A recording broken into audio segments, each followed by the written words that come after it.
Hello বন্ধুরা, আশা করি আপনারা সকলেই খুব ভালো আছেন। রিয়েলমি এমন একটা স্মার্টফোন কোম্পানি যে কিনা কখনোই চুপ করে বসে থাকতে পারে না, হাত সবসময় নিষ্পিস করে নতুন কোনো ফোন লঞ্চ করার জন্য। আপনারা যদি একটু ভালোভাবে খেয়াল করেন তাহলে দেখবেন রিয়েলমি আসার পরেই এই ফোন লঞ্চের প্রতিদ্বন্দ্বিতা কিন্তু শুরু হয়ে গেছে। প্রথমে রিয়েলমির দেখা দেখি শাওমির দেখা দেখি স্যামসাংয়ের দেখা দেখি ওপো, ভিভো, অন্যান্য কোম্পানিরা এখানে যুক্ত হয়েছে। তবে রিয়েলমি এটা ফার্স্ট চালু করেছে প্রত্যেক মাসে একটা দুটো ফোন লঞ্চ করতে হবে। হ্যাঁ, এখানে তো রিয়েলমি যদি নতুন কোনো ফোন না পায়, ওই একটা ফোনেরই জামা প্যান্ট খোলা যাবে না, ওই একটা ফোনেরই একটু রিনোভেট করে নতুন একটা নাম নিয়ে সেখানে একটা ফোন লঞ্চ করে দিচ্ছে। এই ধরনেরই একটা ফোন নতুনভাবে লঞ্চ করতে চলেছে ইন্ডিয়ায় রিয়েলমি 6S। আপনারা জানেন রিয়েলমি 6 কিছুদিন আগেই লঞ্চ করেছিল মিডিয়াটেকের হিলিও G90T প্রসেসর দিয়ে। ওই ফোনটারই কিছুটা কমিয়ে কাটছাট করে কিছুটা কম প্রাইস পয়েন্টে আবার ভারতবর্ষের বাজারে লঞ্চ করতে চলেছে। এই ফোনটিকে নিয়ে আজকে কথা হবে, কোন প্রাইস পয়েন্টে আসবে, বাংলাদেশে কোন প্রাইস পয়েন্টে যাবে, স্পেসিফিকেশন কোনগুলো কাটছাট করা হচ্ছে, সমস্ত ডাউট আপনাদের ক্লিয়ার করে দেবো। তাহলে চলুন আর দেরি না করে আজকের এপিসোড শুরু করি। ভিডিওটা যদি ভালো লেগে থাকে অবশ্যই লাইক করবেন, কমেন্ট করবেন, বন্ধুদের সাথে শেয়ার করবেন, আর নতুন বন্ধু হলে সাবস্ক্রাইব আর বেল আইকনটা অবশ্যই প্রেস করে রাখবেন যাতে নেক্সট কোনো এপিসোড আপনার মিস না হয়ে যায়। আসুন আজকের ভিডিও শুরু করি। প্রথমেই বলে দিই, রিয়েলমি 6S এই ফোনটি কিন্তু অলরেডি কনফার্ম, শুধুমাত্র ইন্ডিয়ার বাজারে লঞ্চের অপেক্ষা। এবং রিয়েলমির ইউরোপের ওয়েবসাইটে এই ফোনটির বিভিন্ন স্পেসিফিকেশান টিজার পেজ এনলিস্টেড হয়ে গেছে এবং বিভিন্ন স্পেসিফিকেশান, মানে পুরোটাই স্পেসিফিকেশান সেখানে দিয়ে দেওয়া হয়েছে, সেগুলি আপনাদের আগে শেয়ার করে দিই। স্পেসিফিকেশনটা এই ফোনটিতে থাকবে 6.5 inch full HD plus full view একটি আইপিএস প্যানেলের ডিসপ্লে। এখানে একটি পাঞ্চল ডিসপ্লে আপনাকে প্রোভাইড করা হচ্ছে এবং ডিসপ্লেতে থাকছে কর্নিং গরিলা গ্লাস 5 প্রোটেকশন। এছাড়াও ডিসপ্লেতে 90 হার্টজের রিফ্রেশ রেট থাকছে। এখানে রিয়েলমি 6 এবং রিয়েলমি 6S এই দুটোর মধ্যে ডিসপ্লে এবং ডিজাইনগতভাবে কোনো রকম পার্থক্য আপনি খুঁজে পাবেন না। হ্যাঁ, রিয়েলমি 6S এ বেশ কিছু আকর্ষণীয় কালার ভ্যারিয়েন্ট অ্যাড হতে পারে, যেটা রিয়েলমি 6Xকে রিয়েলমি 6S থেকে কিছুটা ডিফারেন্সিয়েট করবে। এছাড়াও ব্যাক প্যানেলে অ্যাজ ইউজুয়াল পলিকার্বনের বডি থাকছে। এছাড়াও এর ব্যাক প্যানেলে কোনো রকম ফিঙ্গারপ্রিন্ট সেন্সার দেখা যায়নি। এর ফিঙ্গারপ্রিন্ট সেন্সারটা থাকবে রিয়েলমি 6 এর মতোই সাইড মাউন্টেড, অর্থাৎ এই ফিচার্সটা খুবই আকর্ষণীয়। আমার সাইড মাউন্টেড ফিঙ্গারপ্রিন্ট কিন্তু খুবই ভালো লাগে। আমরা স্যামসাং গ্যালাক্সি S10e এই ফোনটিতে আমি অলরেডি ইউজ করছি, খুবই এফিসিয়েন্সির সাথে সেটা কাজ করে। এরপর আমরা কথা বলবো এই ফোনটির পারফরমেন্স নিয়ে। রিয়েলমি 6S এ ইউজ করা হচ্ছে মিডিয়াটেকের Helio G90T processor. Same quality processor আমরা দেখে এসেছি রেডমি নোট 8 প্রো, রিয়েলমি 6 এই সমস্ত ফোনগুলোতে। খুবই powerful processor, 12 nanometre technology base একটা প্রসেসর। এখানে পাবজি বা অ্যাসফল্টের মতো গেম আপনি হায়ার গ্রাফিক্স সেটিংসে অনায়াসে খেলতে পারবেন, কোনো রকম অসুবিধা হবে না। তবে হ্যাঁ, এখানে ওভারহিট কিছুটা প্রবলেম রয়েছে। আর আপনারা সকলেই জানেন মিডিয়াটেকের প্রসেসরের সাথে প্লে স্টোরে যে সমস্ত অ্যাপ্লিকেশন আছে, অনেক অ্যাপ্লিকেশনের সাথে এর কিন্তু অপটিমাইজেশনটা অতটা বেটার নয়। আমরা যেমন কাইন মাস্টারে দেখে এসেছি মিডিয়াটেক হিলিও G90Tর সাথে অতটা ভালোভাবে কাজ করে না।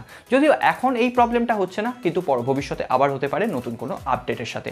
কোয়ালকম স্ন্যাপড্রাগনের প্রসেসরের সাথে অ্যাপ্লিকেশনগুলো যে ধরনের একটা স্মুথ পারফরমেন্স পাওয়া যায়, একটা অপটিমাইজেশন পাওয়া যায়, মিডিয়াটেকের ক্ষেত্রে কিন্তু এটা একটা হেরফের হয়।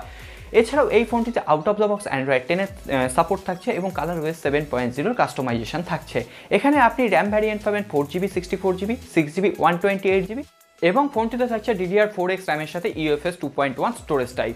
সুতরাং আপনি এখানে পারফরমেন্সের দিক থেকে কোনো রকম প্রবলেম খুঁজে পাবেন না। এরপর আসি ক্যামেরা সেকশনে। হ্যাঁ, এখানে কিছুটা কমিয়ে দেওয়া হয়েছে রিয়েলমি 6S এ। এখানে যে প্রাইমারি ক্যামেরাটা থাকছে 48 মেগাপিক্সেল। এখনও পর্যন্ত আপনি ধরে নিতে পারেন স্যামসাংয়ের GW1 সেন্সার এটাই ইউজ করা হবে, এখানে কোনো রকম সনির সেন্সার থাকছে না। এছাড়াও থাকবে 8 মেগাপিক্সেলের ওয়াইড অ্যাপারচার লেন্স, যেটা দিয়ে আপনি 119 ডিগ্রি ওয়াইড অ্যাঙ্গেল ভিউতে ভিডিও শ্যুট করতে পারবেন। এছাড়াও থাকবে 2 মেগাপিক্সেলের ডেপথ মোড ক্রিয়েট করার জন্য 2 মেগাপিক্সেলের ম্যাক্রো লেন্স, যেটা রিয়েলমি 6 এ ছিল 64 মেগাপিক্সেল, এখানে এটাকেই একটু কেটে 48 করে দেওয়া হলো। এছাড়াও আপনি যদি সেলফি তুলতে ভালোবাসেন, আপনার জন্য থাকবে 16 মেগাপিক্সেলের একটি সেলফি ক্যামেরা, ওই পাঞ্চলের ভেতর। এখানেও কোনো রকম ডিফারেন্স নেই। এখানে আপনি ব্যাক ক্যামেরা দিয়ে 4K ভিডিও শ্যুট করতে পারবেন, থাকবে time lapse, slow motion, ES এর মতো বিভিন্ন ফিচার্স। এছাড়াও নাইট বুস্ট, ক্রোমা বুস্ট এই সমস্ত ফিচার্সও এখানে অ্যাভেলেবেল থাকছে। এরপরে যেটা ইউরোপের বাজারে ফোনটা লঞ্চ হয়েছে, সেখানে কিন্তু NFC সাপোর্ট দেওয়া হয়েছে। ভারতের বাজারে যখন আসবে তখন আদৌ NFC সাপোর্ট থাকবে কিনা ধরে নিন, এখানে NFC সাপোর্ট কিন্তু ভারতবর্ষের বাজারে থাকবে না।